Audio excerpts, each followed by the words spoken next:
இப்போ நம்ம கிச்சனோட counter top organisation பார்க்கலாம். கிச்சனே இல்லை, இதுக்கு எத்தனை டைம் கவுண்டர் டாப்பு கிச்சன் டூருன்னு போடுவீங்கன்ட்டு யாரும் திட்டாதீங்க. இந்த வீடியோ பார்க்குறவங்களுக்கு இது யூஸ்ஃபுல்லாக இருக்கும், அதனால தான். அப்புறம் 2-3 சப்ஸ்கிரைபர்ஸ் வந்துட்டு டவுட் கேட்டிருக்காங்க, அந்த டவுட்டை கிளியர் பண்ணலாம் அப்படிங்கிறதுக்காக தான். இப்போ பார்த்தீங்கன்னா என்னோடய கவுண்டர் டாப் பார்த்தீங்கன்னா எல் டைப்பில் இருக்குது. அவ்வளோதான் என்னோடய கவுண்டர் டாப். இங்கே பார்த்தீங்கன்னா சிங்க் இருக்குது. இப்போ வந்துட்டு நான் புதுசாக இந்த ஸ்டிக்கர் ஒட்டியிருக்கேன். இப்போ எங்கள் வீட்டில் வந்துட்டு டைல்ஸ் இல்லை, டைல்ஸ்க்கு பதிலாக இந்த மாதிரி ஸ்டிக்கர் நீங்கள் வாங்கி ஒட்டலாம். அப்புறம் ஒரு சப்ஸ்கிரைபர் கேட்டிருந்தாங்க, எறும்பு வருதுங்கக்கா அதுக்கு என்ன பண்ணுறது அப்படின்ட்டு. இப்போ நீங்கள் வந்துட்டு இந்த மாதிரி செல்ஃபில் ஏதாவது லைனர் போடும்போது அதுக்கு கீழே நீங்கள் வந்துட்டு எறும்பு சாக் பீஸ் நீங்கள் போட்டு விட்டுட்டு அதுக்கப்புறம் இந்த லைனர் போட்டு மேலே நீங்கள் பாக்ஸ் எல்லாம் லைனாக அடுக்கி வைங்க. இப்போ நானும் பார்த்தீங்கன்னா இங்கெல்லாம் எறும்பு சாக் பீஸ் லைட்டாக போட்டு விட்டுருக்கேன். நீங்கள் இது ஒரு டைம் போட்டிங்கனாவே போதும், ஒரு 6 மந்த் வரைக்கும் எறும்பெல்லாம் எதுவுமே வராது. அப்பப்போ நீங்கள் க்ளீன் பண்ணிக்கிட்டே இருந்தீங்கன்னா எறும்பு எதுவுமே வராது. அப்புறம் இங்கே வந்துட்டு பாத்திரம் கழுவுறதுக்கு தண்ணி இங்கே இருக்குது. இங்கே ஸ்டவ் இருக்குது.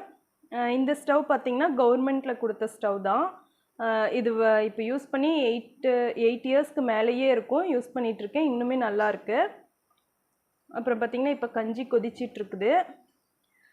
இந்த சைடு பார்த்திங்கன்னா உப்பு ஜாடியும், இங்கே வந்துட்டு எண்ணெய் பாட்டில், அப்புறம் கத்தி, இதெல்லாமே லைட்டர் இதெல்லாம் இருக்குது. இன்னொரு சப்ஸ்கிரைபர் கேட்டிருந்தாங்க, இங்கே பக்கத்துலேயே இருக்குதுங்கக்கா, தாளிக்கும் போது அதில் எண்ணெய் பிசுக்கு வராதா அப்படின்னு கேட்டிருந்தாங்க.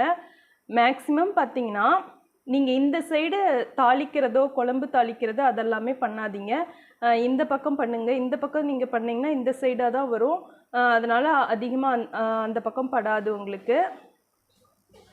அதே மாதிரி குக்கரில் பருப்பு வேக வைக்கிறது அந்த மாதிரி ஏதாவது நீங்கள் வச்சிங்கன்னா இந்த சைடு நீங்கள் வைக்காதீங்க. எனக்குமே அப்பப்போ கொஞ்சம் லைட்டாக எண்ணெய் பிசுக்கு ஆகும்.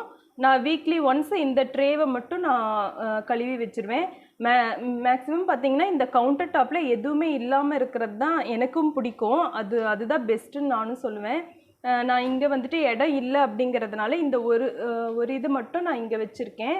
ஆயில் பாட்டில் மட்டும் வச்சுருக்கேன், அப்புறம் உப்பு ஜாடி இருக்குது, அவ்வளோதான். இங்கேயும் உப்பு, அப்புறம் பார்த்திங்கன்னா வரமிளகா வச்சுருக்கேன்.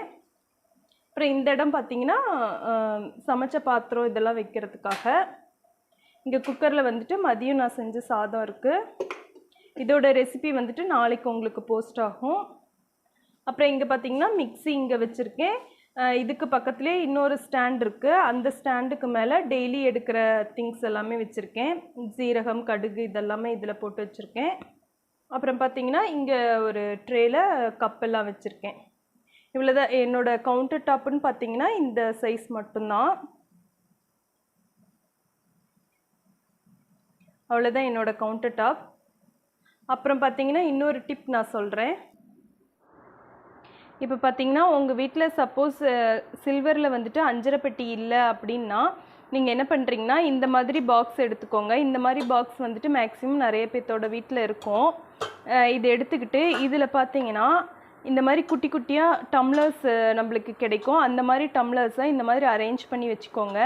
இதில் நீங்கள் டெய்லி யூஸ் பண்ணுற கடுகு, சீரகம், வெந்தயம், மிளகு அந்த மாதிரியெல்லாம் இதில் போட்டு நீங்கள் அஞ்சரை பெட்டியாக யூஸ் பண்ணலாம்.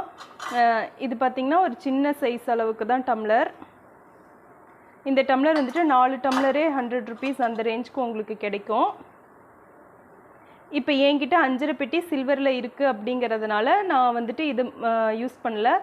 இதுக்கு முன்னாடி வந்துட்டு நான் இந்த மாதிரி தான் யூஸ் பண்ணிகிட்டு இருந்தேன். கண்டிப்பாக இந்த டிப் வந்துட்டு உங்களுக்கு யூஸ்ஃபுல்லாக இருக்கும்னு நினைக்கிறேன், நீங்கள் ஃபாலோ பண்ணி பாருங்கள். இந்த டைமில் நம்மளோட கஞ்சியும் நல்லா கொதிச்சிருச்சு.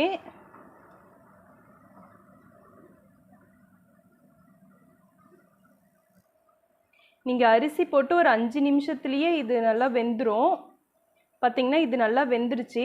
உங்களுக்கு இந்த கன்சிஸ்டன்சி போதும் அப்படின்னா இதையோடையே நீங்கள் ஸ்டவ் ஆஃப் பண்ணிவிட்டு அப்படியே குடிக்கலாம். அப்படி இல்லை இன்னும் கொஞ்சம் கெட்டியாக வேணும்னு நினச்சிங்கன்னா இன்னும் கொஞ்சம் நேரம் கொதிக்க விட்டிங்கன்னா இன்னும் கெட்டியாயிரும்.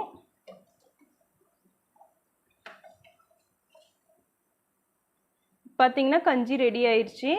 இப்போ இதை ஆஃப் பண்ணிடலாம். இப்போ பார்த்தீங்கன்னா சூப்பரான கருப்பு கவுனி அரிசி கஞ்சி ரெடி ஆயிடுச்சு. இதுக்கு தொட்டுக்க நீங்கள் ஊறுகாய் வச்சுக்கலாம், அப்படி இல்லைனாலும் புதினா சட்னி இருந்தீங்கன்னா நீங்கள் அரைச்சிக்கிட்டிங்கன்னா சூப்பராக இருக்கும். பாருங்கள் நல்லா ரெடி ஆயிடுச்சு. ஓகே ஃப்ரெண்ட்ஸ், இந்த வீடியோ பிடிச்சிருந்ததுன்னா ஒரு லைக் பண்ணுங்கள், பிடிக்கலைன்னா டிஸ்லைக் பண்ணுங்கள். டிஸ்லைக் பண்ணிவிட்டு ஏன் பண்ணீங்க அப்படிங்கிறத நீங்கள் கீழே கமெண்ட்டில் சொல்லுங்கள். அப்புறம் எங்கள் சேனல் பிடிச்சிருந்ததுன்னா கண்டிப்பாக சப்ஸ்கிரைப் பண்ணிக்கோங்க. பக்கத்தில் இருக்கிற பெல் ஐக்கானை கிளிக் பண்ணிக்கோங்க ஃப்ரெண்ட்ஸ். தேங்க்யூ.